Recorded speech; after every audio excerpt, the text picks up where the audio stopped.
Hello, everyone, and welcome to today's session, Improve Marketing ROI 11 Times with Influencer Marketing Automation. So thanks for joining us. My name is Dallas Jessup, and I'm the Content Marketing Manager here at Bright Talk, the global destination for professionals for content. Now, some of today's hottest brands, from Target to Lego to General Electric and Coca-Cola, are all leveraging influencer marketing to really expand the reach and success of their marketing programs. Now, if you're tuning in, you're probably looking to understand how and why you should incorporate influencer marketing into your company. Now, today's speakers are going to share exactly how you can increase pipeline success by 11 times over traditional advertising through influencer marketing automation. So today's experts, we're joined by Rustin, the founder and chief product officer of TapInfluence. Rustin has been working on scaling and measuring influencer marketing for over 7 years. He has a master's degree in electrical engineering and left his position at Aerospace to start TapInfluence in 2009. So Banks is a contributing author to Wired, Tech Cocktail, Entrepreneur.com, and has been named by Forbes as one of the top 10 leaders in changing content marketing. So welcome, Rustin. Thanks. So happy to be here. And then we're also joined by Joshua Books. Joshua is the Client Consulting Manager at Nielsen Catalina Solutions. He has over 5 years of business development experience in the consumer packaged goods industry after completing his marketing and finance degree at Syracuse University. Books earned his IAB Digital Media Sales Certificate in 2015 and looks to continue his education in advertising technology, data analytics, and marketing in the near future. So I'll pass the mic back to Rustin in just a second, but if you could bear with me for just a little bit while I cover a few quick notes about the presentation and the Bright Talk platform. So today's webinar will be available on demand after we wrap up and will be accessible through the URL you're currently on. So you don't even have to wait for us to send you an email, although we will. So feel free to share that link directly or use the social icons on your screen. Now, if you have a question at any point during the presentation, make sure to ask it using the Ask a Questions tab. So we'll be answering the questions at the end of today's session, and if we don't happen to get to your question, we'll make sure to follow up with you afterwards with an email. So without further ado, over to you, Rustin. All right, fantastic. Thank you so much. So we did get one comment that said there is an echo. That might be we just have two presenters in the room with their microphones on, so hopefully we'll get that taken care of and immediately. So hi, everyone. So excited to share this time with you and share this study with you. So again, I'm Rustin Banks. I'm the co-founder and chief product officer of TapInfluence. And really why I'm so excited is this study literally is over a year in the making, meaning I just checked my email and Joshua and I actually had our first conversations in October of 2014 about doing a sales effect study in the influencer marketing space. And we'll talk more about this study, and we'll talk about how Nielsen Catalina has done thousands of these studies in traditional digital advertising, whether that's display or video, but never before in the content space. And so really we had this desire to tie influencer marketing to sales, and it took a year to find that champion who believed the same vision as we had, that content can really move the ball forward and content can be measurable like other types of digital advertising.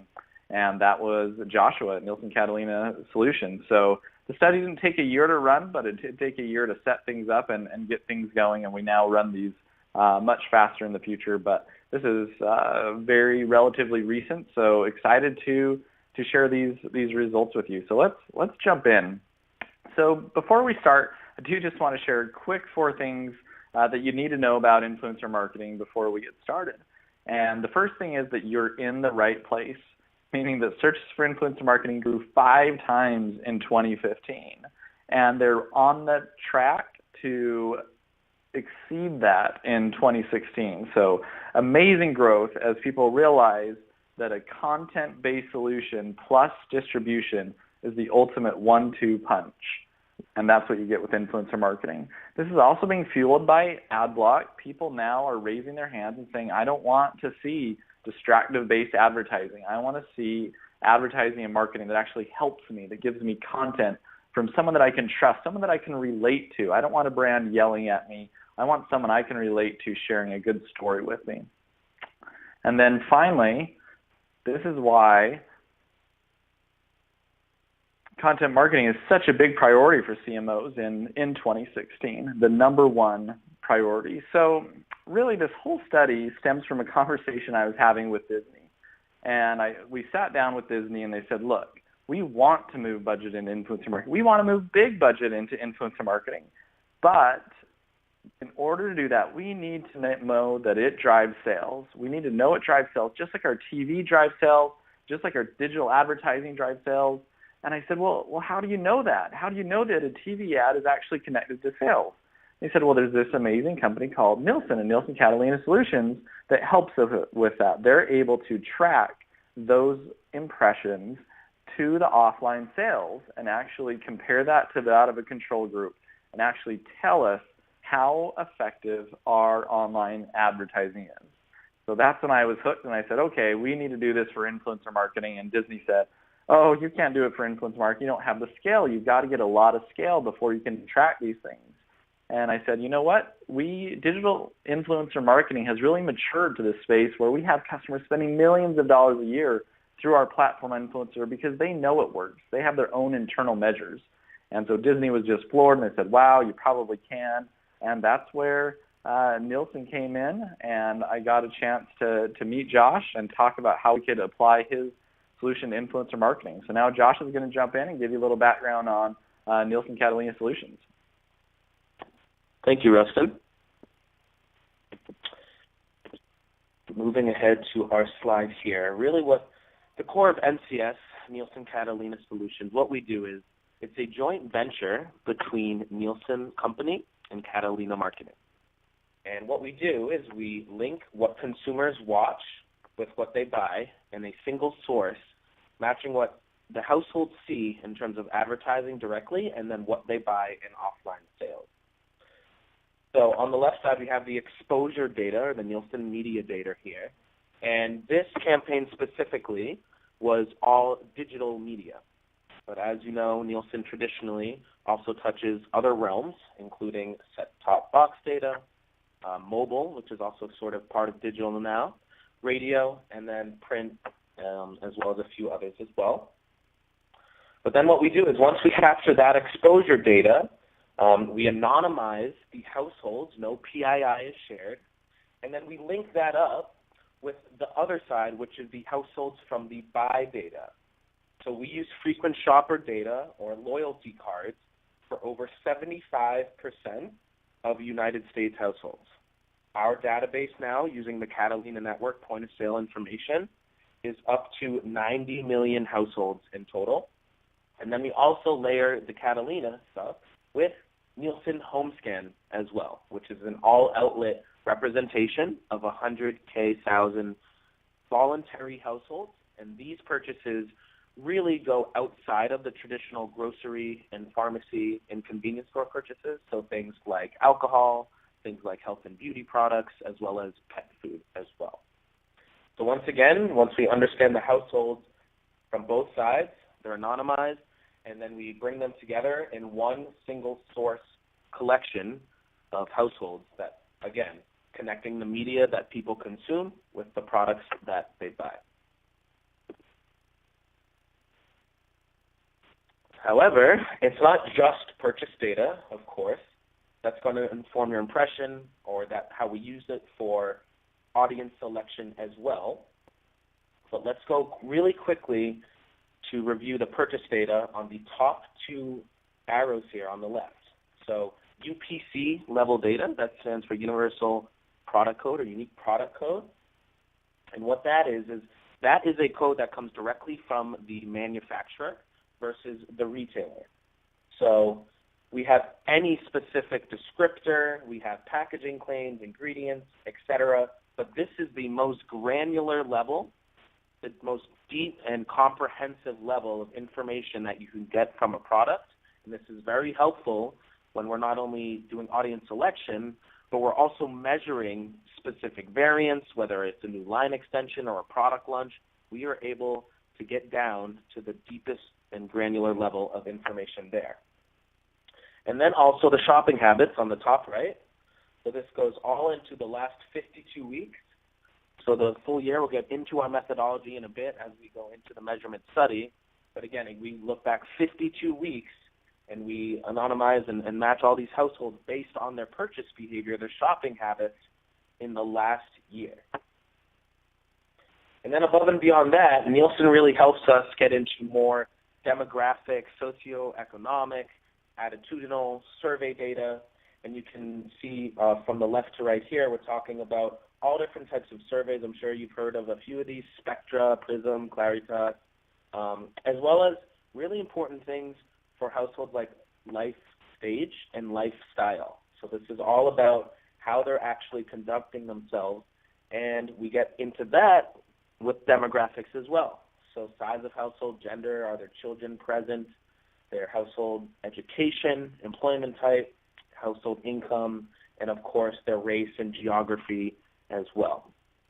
So again, it's not just the purchase information that's really helping us dissect everything. We also layer on a bunch of attitudinal, custom segmentation, life stage, and demographics, all from the Nielsen panel. So Nielsen helps us on the household information, and Catalina really helps us out on the buy and purchase information. A little bit on our Catalina retailer network. As you can see here inside of the map, we do have the largest, most representative CPG data set in the nation. So again, we define CPG, consumer packaged goods, as health and beauty products, adult beverages, over-the-counter medicine, so no RX, home care, general merchandise, pet, and baby food as well. On the right here, we have a few bullets that go into our data set. As I mentioned earlier, we do have a total of 90 million households worth of shopper data. Again, that's more than 75% of the total U.S. in households. And as you can see below, we have 13 retailers listed with 26 specific banners, which translates to over 18,000 stores across the United States. Again, we're only in the United States here. But one of our core competencies and an amazing feature of our data is that all of the retailer data is commingled. And commingled is basically saying we can combine all of the purchases from one household for every single retailer. So we're getting a full, comprehensive look at everything they're buying. Because we have these retailer relationships through Catalina, we don't have to isolate or leave out any retailer. We can take a look and combine every single purchase, which is critical in understanding, again, the purchase habits, but also selecting and then measuring a household so we don't miss any single purchase. That shopper data is then calibrated with Nielsen HomeScan. I briefly mentioned Nielsen HomeScan, again, that 100K voluntary panel. But what that calibration is really doing is accounting for products that, again, fall outside of the traditional channels or retail outlets. But these households, we also have a single source household, that collection group of households that is the HomeScan as well as the FSD Catalina network.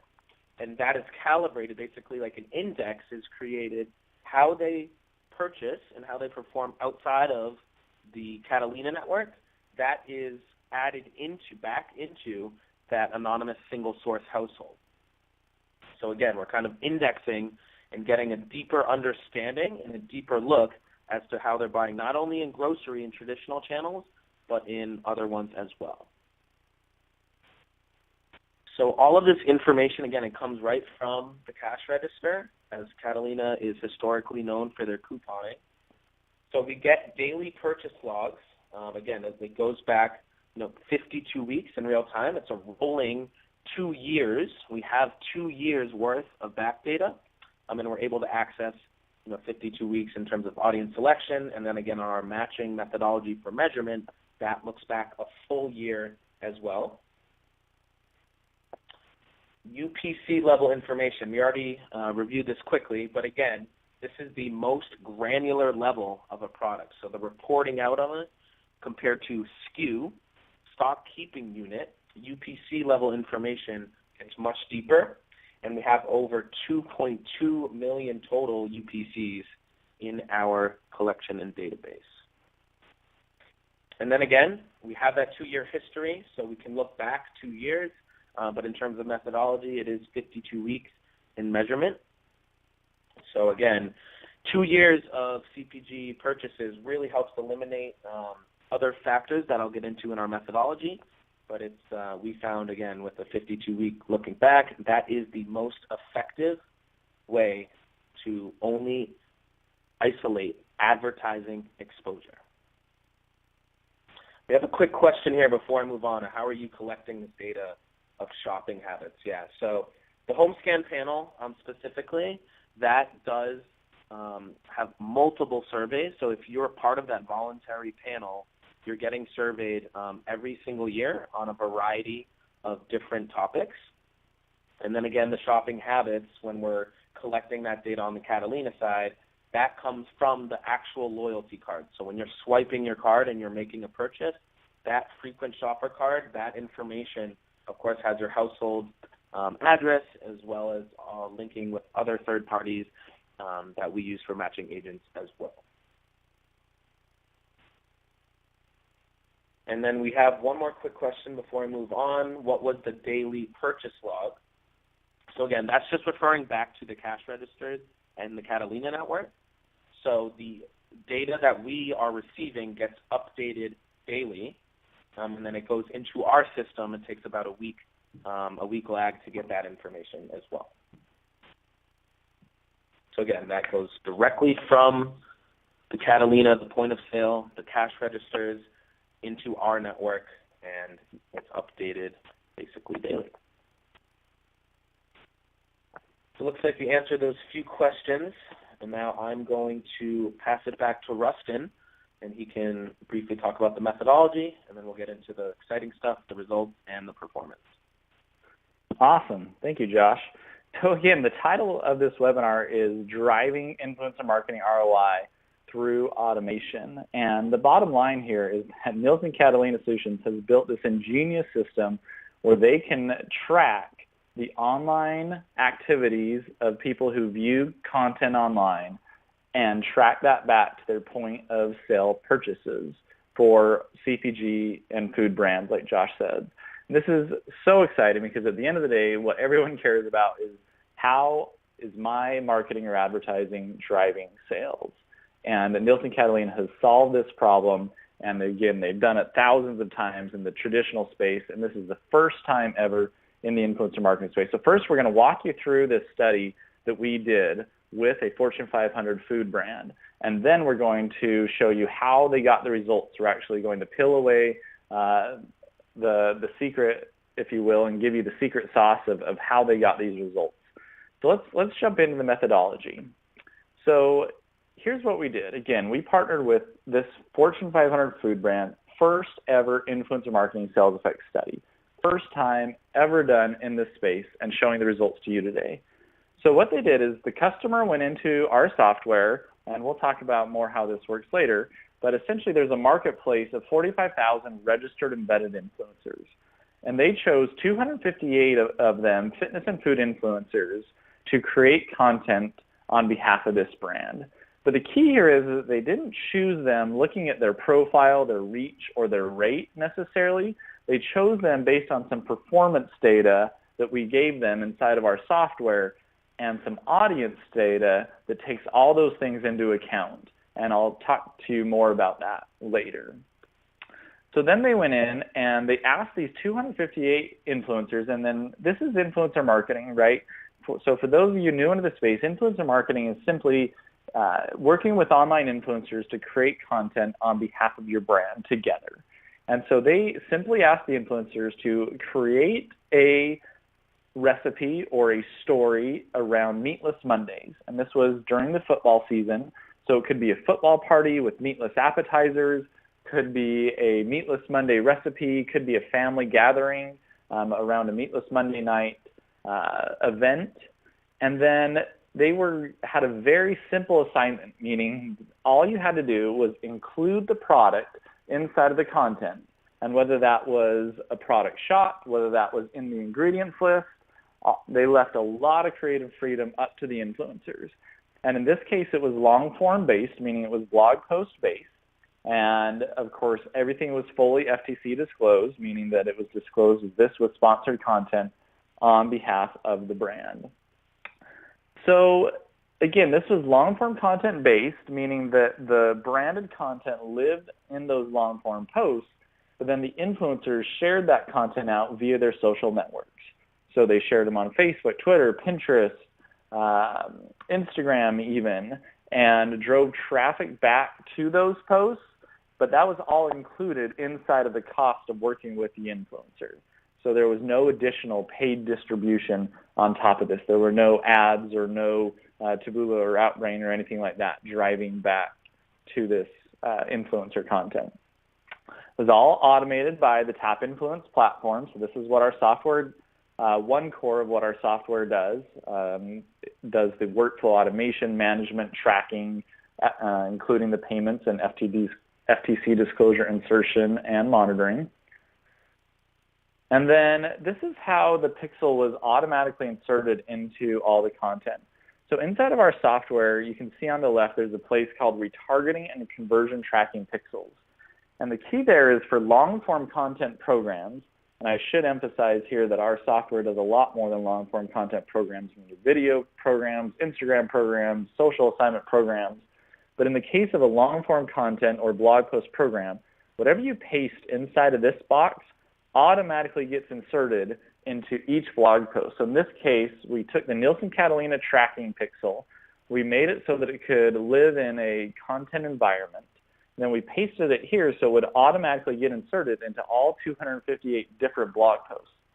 So then when someone clicks over social media, lands on this blog post, that's when Nielsen Catalina then attempts to match that person, anonymously of course, to their purchase data and to their loyalty card data essentially, or to someone on their panel to look at how much they purchased that product in the past and how much they purchased that product in the future.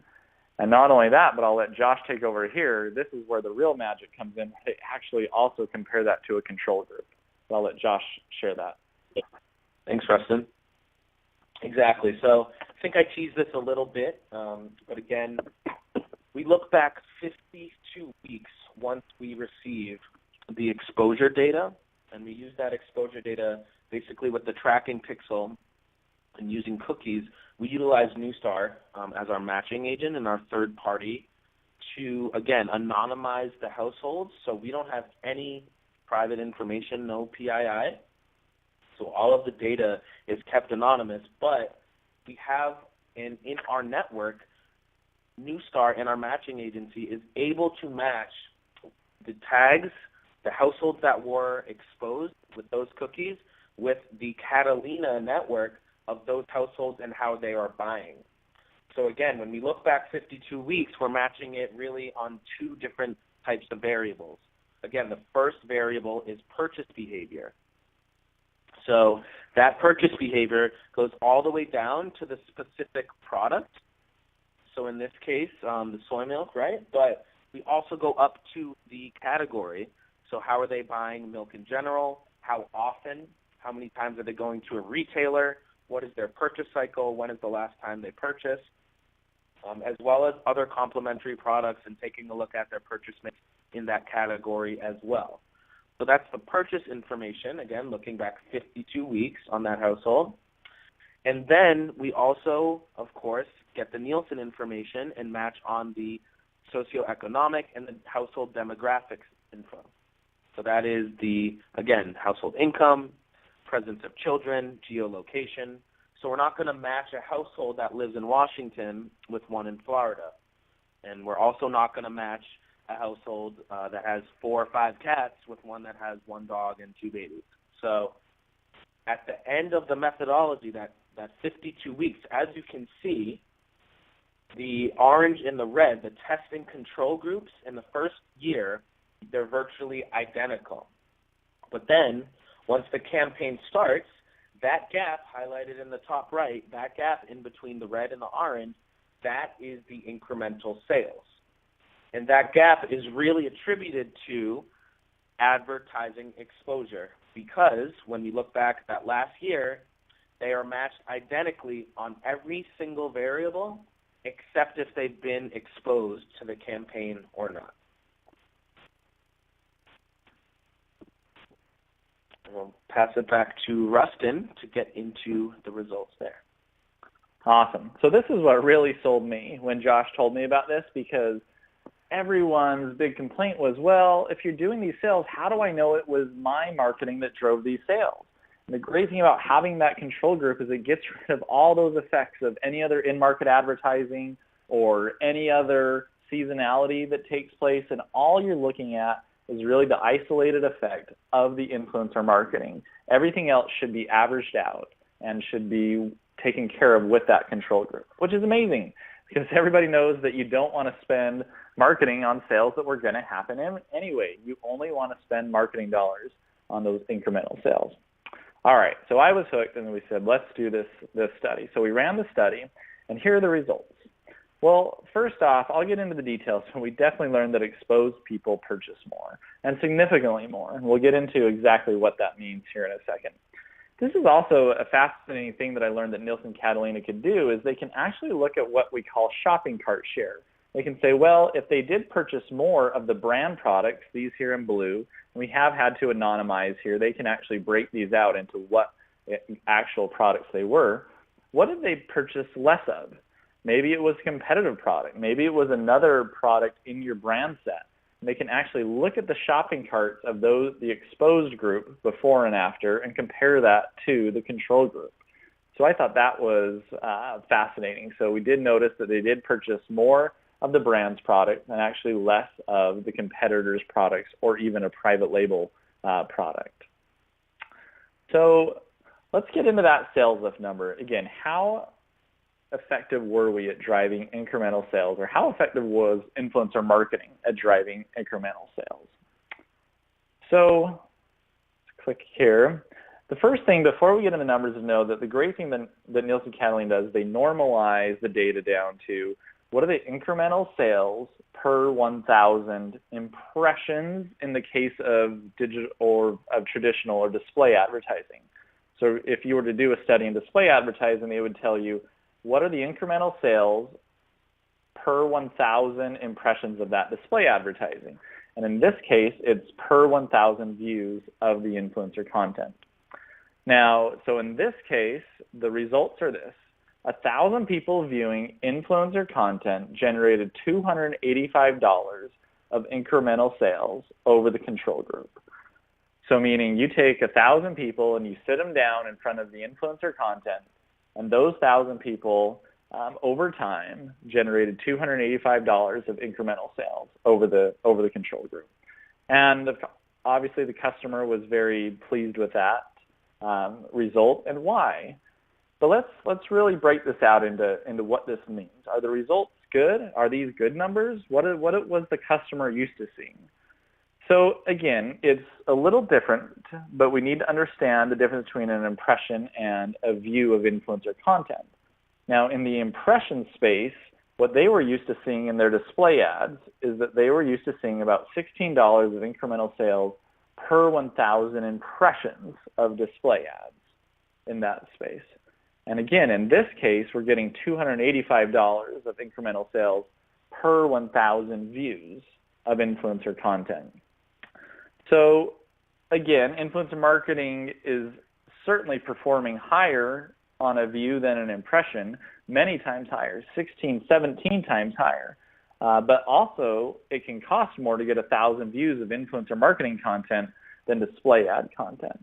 So that view is working harder for you than an impression in this case, even 17 times harder. Now, how do you get those views on a cost-effective basis then? How do you get the cost in line? If you know that the top line is going to be higher, how do we get the bottom line? So I'll talk more about that, and we'll get into actual ROI that takes into account the spend in a moment. But before, so we sat down and we said, look, why? Why on a per view basis is it 17 times higher? And the first thing is, look, when this tracking pixel fires, that means someone's actually leaning forward and engaging with the content.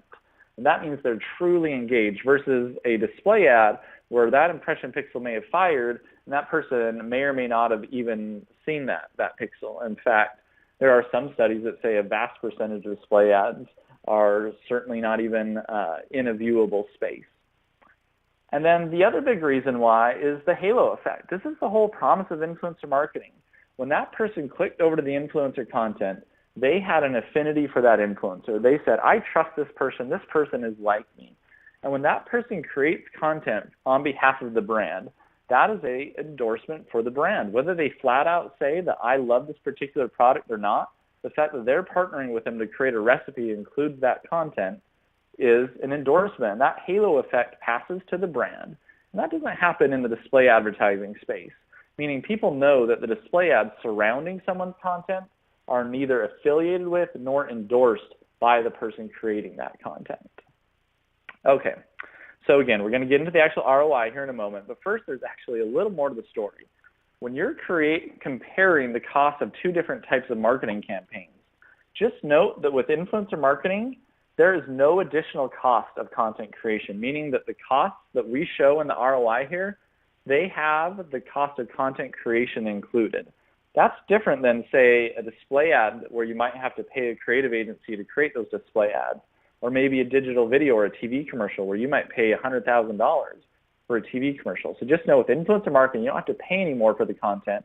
And not only that, the content actually pays for itself because you can reuse it.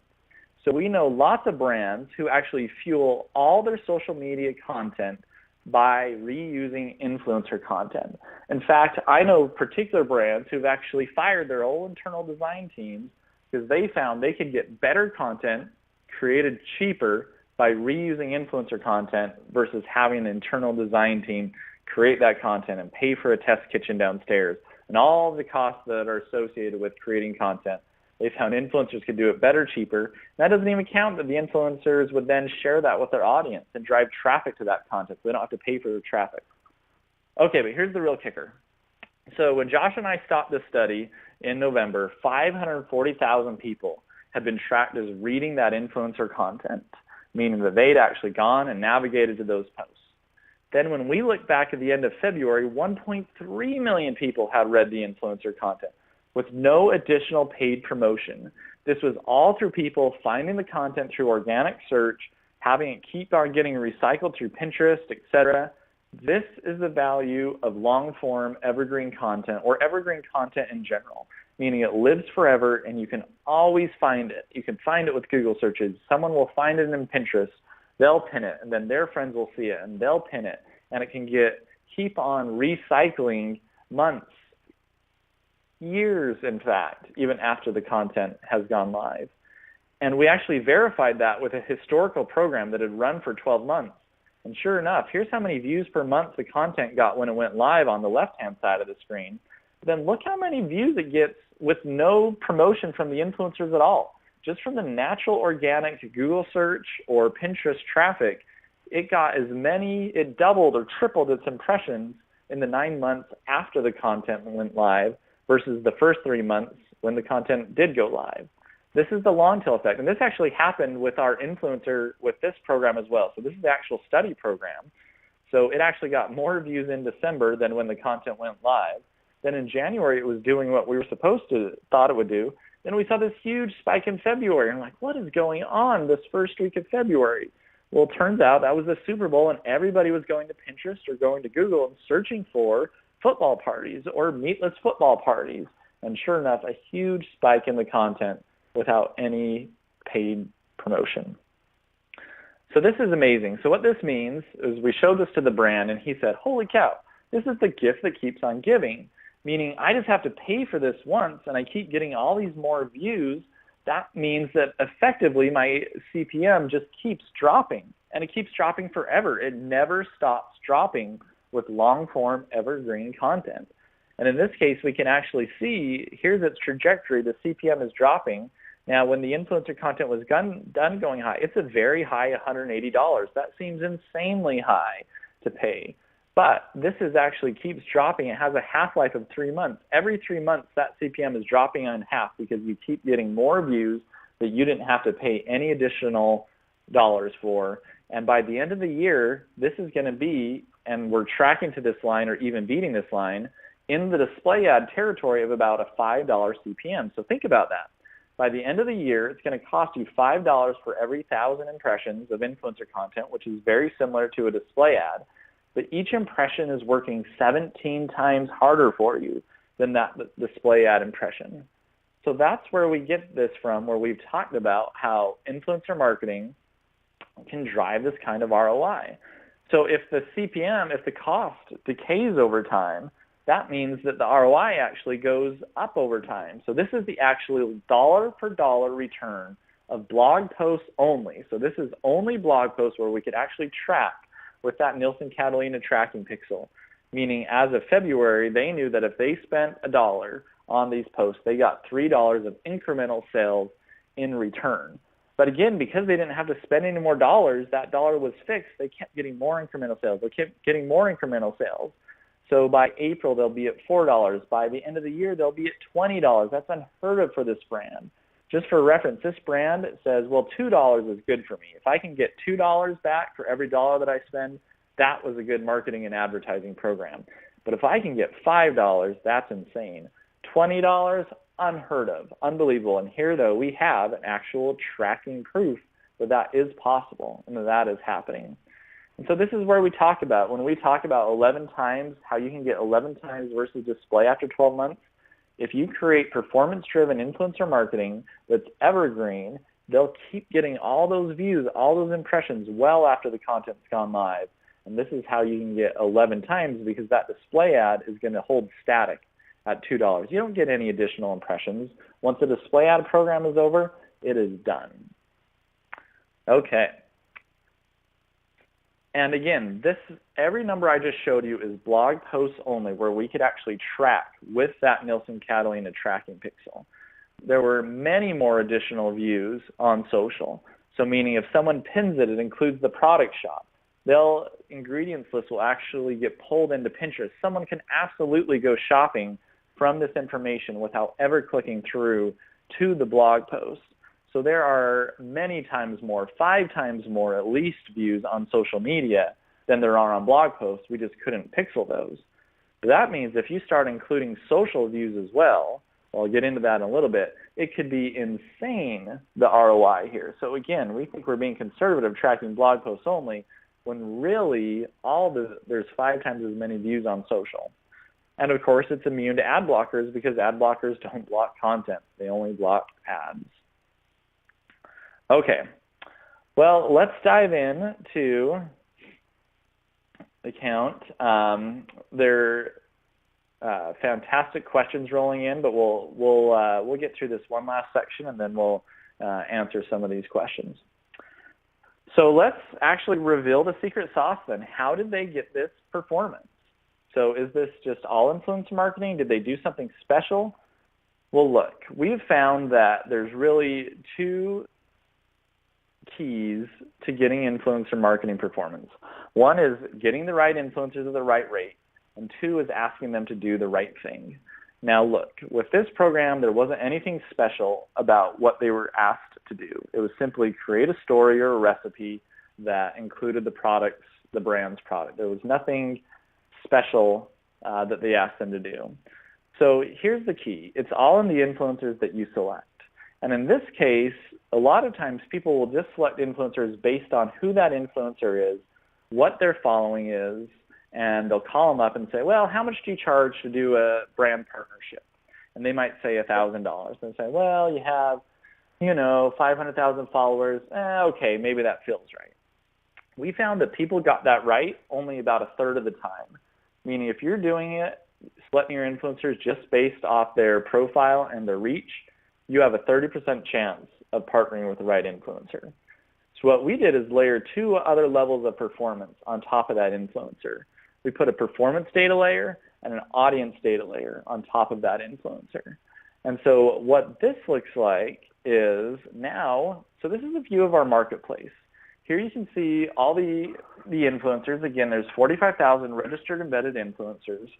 And each influencer has listed their various rates for the different assignment types that we have in the platform. So we have a number of different templates, again, whether it's a video assignment, blog post assignment, Instagram assignment. and they've listed how much they charge on average for that type of assignment. Then we've gone in and we've actually measured when they've performed and been activated on behalf of the brand, what their cost per engagement was when they activated for a brand. So here you can see that we had the brand tell us that this was so helpful because in the past, they might have chosen this influencer who has a higher reach and a lower rate, but then they saw that there's something wrong with this influencer's sponsored content. Maybe she posts her sponsored content at midnight. Maybe she, heaven forbid, bought her followers or something like that. Well, what this does, then they said, well, this influencer is obviously a much better bang for the buck, even though she might charge a little more or have less followers. And we're transparent with this information. We show it back to the influencers. And we say, look, if you want to stay competitive in the marketplace, you either need to lower your rates or you need to increase your engagement on your sponsored content. What we've seen is as we've introduced this transparency in the marketplace, the influencers as a whole were slightly overpriced. And we have seen on a whole people lowering their rates to where they should be relative to the value that they're providing, such that brands aren't in risk of getting ripped off, if you will. Okay, so that's one layer of data that we put on top of influencers. The next is the audience data. So what we did then is a lot of people used to pick influencers based off of who that influencer was and does that influencer match my target audience. So we flipped this on its head. We said, look, you don't want an influencer who looks like your target audience. You want an influencer whose audience looks like your target audience. So we went in and we measured the audiences of all the influencers. And I can get into more how we did this, but it involves partnering with a bunch of third-party data providers, IBM Watson to name one, and downloading terabytes of third-party data and doing billions of rows of content analysis to actually say, okay, here's Chung Ra. She has 6 million followers. We've iterated and inspected all the public data on those 6 million followers, and we can tell you that 4% of them are between this age and have a household income above $100,000, for example. And again, we've done that across all the influencers in our marketplace. So then, now they go in and they choose influencers who have a high percentage of their audience who matches their target customer audience. Therefore, they're not just picking influencers blindly and hoping that their audience matches their target customer. So this was the key. We told the brand to use these two things to select their influencers. These are relatively new features that we built last year into the platform.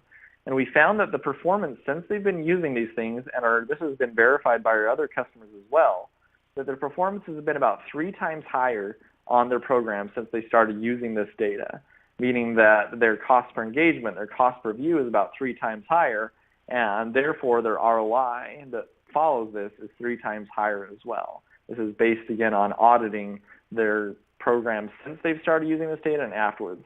So the results on this whole study are a little bit of your mileage may vary. If you're doing influencer marketing the old way, using email and spreadsheets, not only will it take you 10 times longer to run the program, since our software automates 85% of that, also it's hard to get the performance that you're looking for to squeeze that ROI out if you don't have that performance or audience data. So again, this is how we talk about how influencer marketing automation can really improve the ROI of your marketing spend by 11 times. But again, you've got to be doing it right. You've got to be using evergreen content that can keep getting found again and again and keeps getting showed up and is shareable and is going to keep showing up in Google searches and is keep getting recycled around Pinterest and Instagram. But then again, the other key is using data. We are now in the era of performance-driven influencer marketing. It's no more about someone's reach and someone's profile and what they look like and how pretty a content they create. It's really about their performance. How well do they engage their audience with sponsored content? What does their audience look like? Does it match the audience that I'm trying to reach, or do I just really like this influencer because it's someone I follow? So that guessing game is done now. We've solved that using data-driven influencer marketing. So that's the content that I have. You can always find more at tapinfluence.com or tapinfluence.com/ROI. I'm going to answer some questions now.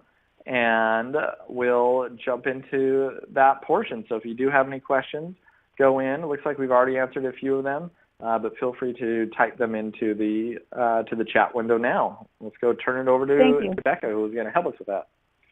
Yes, thank you, Rustin and Josh. That was a very informative presentation. So as Rustin said, we did answer quite a few of the questions through the presentation, but please continue to send questions through. Here's one question that came through. How are you isolating for attribution? Are you taking into account other media efforts? That's probably a question for Josh. I'll let Josh dive into that one. Yeah, sorry about that. I'm stuck on mute there. Yeah, so isolating for attribution, it's a great question. Yeah, we definitely take into account other media efforts, but it's really our matching agency and Newstar and Cookie that gets that tag information, understanding what they have been exposed to during the life of the campaign, and then matching that exposure data with the specific advertisements, right? So the pixels in the blog posts there, we understand that. And then we also isolate based on everything else. So all those different variables, including the socioeconomic, the demographic stuff, as well as other cookie and Newstar information for their IP address, et cetera, all that browser history, all of those, the cache, the cookie, all that stuff, that definitely gets into account there. And attribution, again, it's all from that tracking pixel there. So it's definitely taking into account other media efforts, but with this specific campaign, it is tracking on the specific pixel that we have embedded in the TapInfluence blog post media. Wonderful. Thank you, Josh. Another question came in. Is it common to include a clause with influencer contracts that they should not delete the post? Do influencers tend to delete these after the promotion ends? Yeah, I can handle that one. That's a great question. So it is inside of that's another thing that the TapInfluence software handles, is there is a standard legal agreement that the influencers all agree to. We have some brands who will add addendums to that standard agreement. We have some brands who will replace it with their own. But the standard influence agreement says, yes, they do need to keep that content live.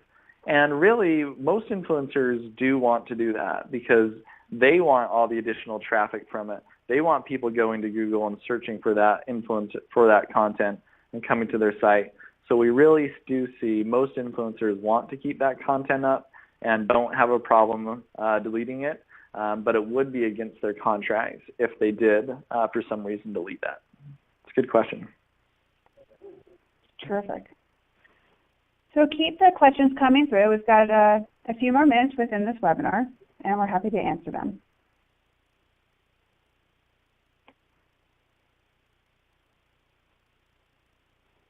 Okay. Well, we'll give it a few more moments to give people time to answer questions. But if there's no other questions, please feel free to send questions later, and we're more than happy to follow up with the answers. Thank you, Rustin. Thank you, Josh. Thank you so much. We'll be following up with those. Oh, actually, there's one more question that came in through. Do you guys mind just answering that real quickly? No problem. Okay. But if you aren't measuring or tagging other media efforts, so it seems like you're just looking at all other media efforts as equal across all control exposed? Yeah, that's a great question, and that goes right back to the matching history, though. So that 52 weeks, we're not looking at all other media efforts as equal, because what we're doing is we're matching a household on a one-to-one basis based on how they're buying, based on all the other household demographic information. And when we use that tracking pixel, that's specifically for the TapInfluence media. So, of course, what we're trying to do is, in the last 52 weeks, with other market factors, with other advertisements in the specific campaign period, they're not equal because what we're doing is we're only isolating advertising exposure to TapInfluence media by using that tracking pixel. So, yeah, in an ideal world, they would only be exposed to that TapInfluence media, but it is possible they're exposed to other media. However, we feel that our methodology, looking back in the last 52 weeks, understanding how they bought all of this other information, that in real time in the campaign period, the only difference between the control and the expose is the advertising exposure specifically for the tag that has been used. Great. Thank you, Josh. All right, so it looks like those are all the questions that came through. Again, feel free to follow up with additional questions that we're more than happy to respond to later on, and you will be getting a recording of this webinar that you can share along with your colleagues or friends and family. Thank you very much. Bye, everyone.